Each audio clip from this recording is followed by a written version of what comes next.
सभी को, मैं हूँ सृष्टि और आज हम Bhagavad Gita chapter 7 knowledge of the absolute के श्लोक 12 को कवर करने वाले हैं। रोज की तरह पहले मैं संस्कृत में श्लोक को पढ़ूंगी, उसके इंग्लिश ट्रांसलेशन को देखेंगे और मीनिंग को समझेंगे। तो चलिए शुरू करते हैं। ये चैवा सत्विका भवा रजसास्तमसाश्च ये मत्ता ईवेति तण विद्धि न तव अहं तेषु ते मयि।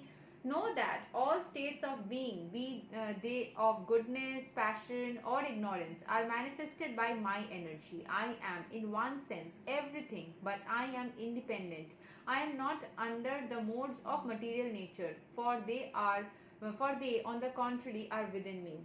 So यहाँ पे बोला जा रहा है कि जो भी दुनिया में होता है, अच्छा बुरा जो भी चीज़ें होता है वो भगवान के वजह से ही होता है, उनकी ही एनर्जी से लेके, मतलब क्योंकि जो हम अंश है उनकी, जो भी इंसान या जानवर अंश है उनके ही पालन पार्षद है। हम कुछ भी करते हैं तो उसी एनर्जी को लेके करते हैं ना।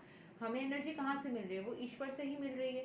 तो वो ईश्वर की एनर्जी को ही यूज करके हम आगे कुछ भी करते हैं। तो मोटिव क्या है हमारी, वो अलग है। वो हमारे अंदर कुछ स्वतंत्रता रहती है कि हम किस मोटिव से करते हैं, बट जो करना है वो एनर्जी भगवान की ही है, जो उनसे ही हमें प्राप्त हुई है। बट हाँ, कर्म क्यों अलग अलग हो जाता है हर किसी का, क्योंकि किसका क्या मोटिव है वो मैटर करता है। I am in one sense everything, but I am independent. I am not under the modes of material nature. तो भगवान जो है वो मटीरियल नेचर के मोड्स में नहीं रहते कि वो गुडनेस के मोड में कुछ कर रहे हैं या इग्नोरेंस के मोड में, नहीं। भगवान इन सब से पड़े हैं, लेकिन ये सारे मोड्स उनके ही अंदर है। मतलब ये थोड़ा सा समझना होगा। चलिए एक्सप्लेनेशन को देख लेते हैं।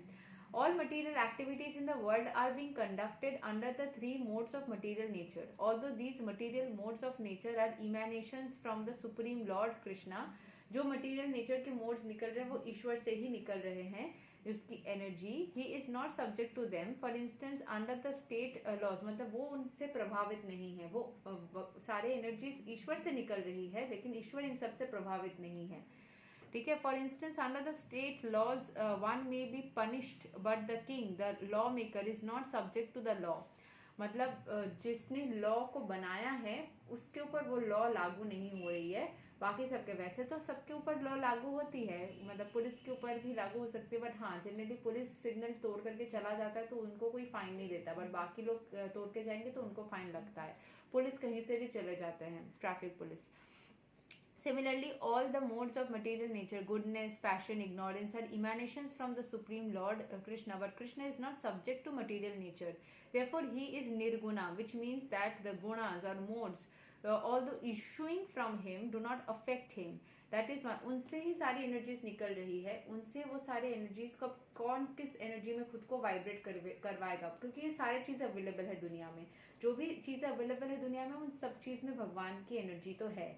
तो चाहे कोई मतलब कोई लो वाइब्रेशनल एनर्जी हो, जैसे कि अल्कोहल लेना या फिर ये सिगरेट पीना, या जो सारे एनर्जीज है वो एनर्जीज भी ईश्वर की एनर्जी से ही एनर्जाइज होके दुनिया में एग्जिस्ट कर पा रही है। या फिर किसी को मंदिर जाना है, या फिर घर में जाके गीता पढ़ना है, जाप करना है, तो जो किसी भी एनर्जी में आपको देख पा रहे हो दुनिया में, सब कुछ के अंदर भगवान की एनर्जी से ही एनर्जाइज होके वो जीवित है। नेगेटिव एनर्जीज भी भगवान की एनर्जी में, कभी कभी वो हमारे एग्जाम्स लेने के लिए होती है, हमारे टेस्ट लेने के लिए होती है, लेकिन किस एनर्जी में आपको फाइनली वाइब्रेट होना है, भगवान के किस फॉर्म को आपको एक्सेप्ट करना है, वो आपके ऊपर होता है। लेकिन भगवान इन सबसे परे हैं, उनको किसी भी चीज़ के अफेक्ट नहीं होती। जो चीज़ जब जैसे ज़रूरी होता है वो उस हिसाब से रहते हैं। So that is one of the special characteristics of भगवान और the supreme personality of God head. उनसे ये सारी चीज़ें दुनिया में निकल रही है, बट वो इन सब से ही मतलब डिटैच्ड है, किसी भी चीज़ से वो अटैच नहीं है। यही तक था श्लोक नंबर 12। थोड़ा सा ये हटके था ये श्लोक, मतलब आपको लग सकता है तो फिर भगवान हमारे साथ में बुरा क्यों करेंगे? वो हमारे साथ बुरा नहीं करता है। वो सारी चीज़ें, जैसे मैंने बोला पंख में पंकज, पंख में भी पंकज उठ रहा है ना, तो फिर नेगेटिविटी हो या पॉजिटिविटी हो, सभी एनर्जीज, ये साइकिल ऑफ लाइफ है। सिर्फ पॉजिटिव सिर्फ नेगेटिव नहीं होता। मैंने कभी एक महादेव का कोई सीरियल था, उसमें देखा था कि दुनिया में पॉजिटिव और नेगेटिव एनर्जी एक साथ पैदा होती है बैलेंस बनाने के लिए। तो वो दोनों एनर्जीज एक साथ में ही आएंगे, ईश्वर से ही वो रिलीज होंगे, लेकिन ईश्वर इन दोनों में से किसी से भी अफेक्टेड नहीं रहते। उसी एनर्जी में जब हम वाइब्रेट करने लग जाते हैं, पूरा कर पाए ना पाए, एटलीस्ट उस तरीके से करने की कोशिश करते हैं, उस फॉर्म में जाते हैं, तो हमारी सारी जो प्रॉब्लम्स है वो दूर हो जाती है। ये तक था श्लोक number 12 of Bhagavad Gita chapter 7। अगले वीडियो में हम श्लोक 13 को कवर करेंगे। तब तक के लिए हरे कृष्णा, राधे राधे, जय श्री।